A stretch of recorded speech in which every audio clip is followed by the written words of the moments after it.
Kali ini kita akan membahas tentang pengaruh letak geografis. Pada kelas 5, tema 5, subtema 3, pembelajaran keempat. Kompetensi dasarnya yaitu 3.1, mengidentifikasi karakteristik geografis Indonesia sebagai negara kepulauan maritim dan agraris, serta pengaruhnya terhadap kehidupan ekonomi, sosial, budaya, komunikasi, serta transportasi. Kemudian 4.1 menyajikan hasil identifikasi mengenai karakteristik geografis Indonesia sebagai negara kepulauan maritim dan agraris, serta pengaruhnya terhadap kehidupan ekonomi, sosial, budaya, komunikasi, serta transportasi.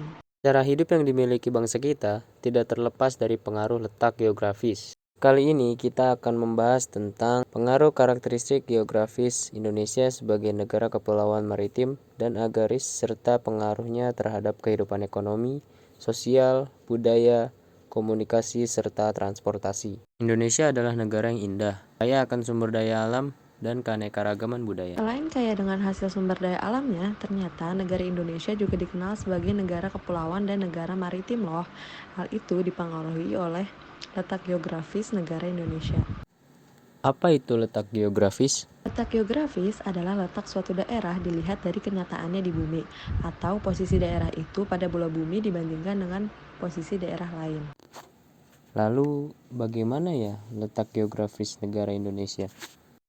Secara geografis, Indonesia terletak di antara benua Asia dan benua Australia, serta di antara dua samudra yaitu Samudra Hindia dan Samudra Pasifik. Sementara secara astronomis, Indonesia berada di 6 derajat lintang utara sampai 9 derajat lintang selatan, dan 96 derajat bujur timur sampai 141 derajat bujur timur.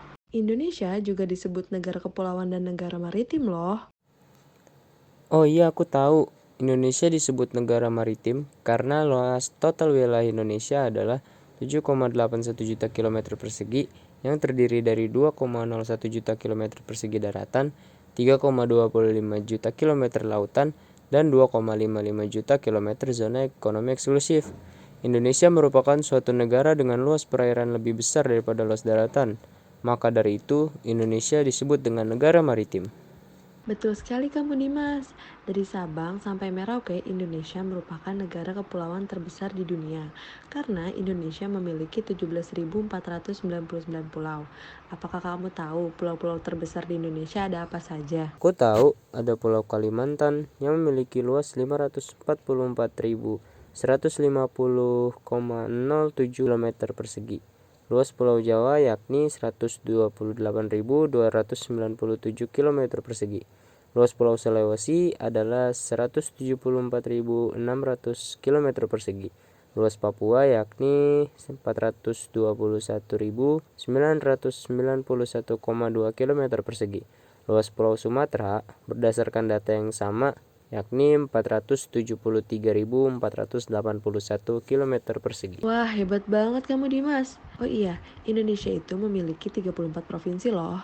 Nah, dari 34 provinsi itu, Indonesia mempunyai banyak tempat yang penuh dengan keindahan alamnya dan sudah dikenal hingga ke luar negeri. Seperti Danau Toba contohnya. Danau Toba merupakan danau vulkanik terbesar di Asia Tenggara. Tidak hanya itu, Indonesia juga dikenal dengan fauna yang beragam.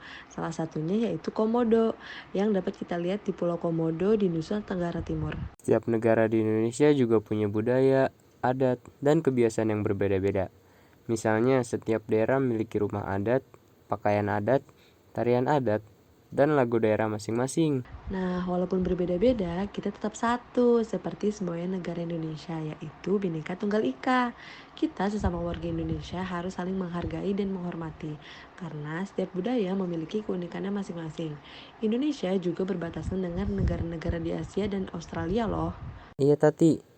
Indonesia berbatasan dengan negara Malaysia, Singapura, Vietnam, Filipina, Timor Leste, Australia, dan Papua Nugini. Nah, hal ini bisa dipengaruhi oleh banyak hal Dimas. Salah satunya yaitu kondisi geografis. Menurut kamu, apa saja sih pengaruh letak geografis Indonesia? Pengaruh dari letak geografis Indonesia yaitu adanya musim hujan dan musim kemarau. Hal tersebut terjadi karena Indonesia diapit oleh dua samudra, yaitu Samudra Hindia dan Samudra Pasifik. Indonesia juga diapit oleh dua benua, yaitu benua Asia dan benua Australia. Hal tersebut mempengaruhi sosial budaya negara Indonesia. Seperti yang telah kita ketahui, keanekaragaman yang ada di Indonesia disatukan oleh satu semboyan, yaitu Bhinneka Tunggal Ika. Bangsa Indonesia adalah bangsa yang dibesarkan oleh keanekaragaman budaya. Maka dari itu, persatuan di atas perbedaan adalah ciri khas bangsa Indonesia. Kita sebagai bagian dari bangsa Indonesia patut mensyukurinya, dimulai dari beberapa hal kecil yang dapat kita lakukan. Salah satunya dengan melestarikan lingkungan sekitar dan menghargai perbedaan. Dan jangan lupa teman-teman untuk selalu jaga kebersihan lingkungan kita. Karena kalau bukan kita, siapa lagi? Semoga lingkungan kita selalu terjaga kealamiannya dan keasliannya ya, agar kita bisa menikmati keindahan alam ini hingga hari tua nanti.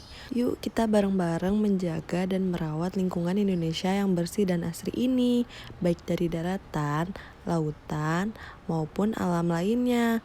Dan jangan lupa untuk menjaga dan menyayangi hewan dan tumbuhan di sekitar kita, karena kita hidup di alam ini berdampingan dengan mereka. Untuk itu kita harus menjaga, merawat, menyayangi tumbuhan dan hewan di sekitar kita ya.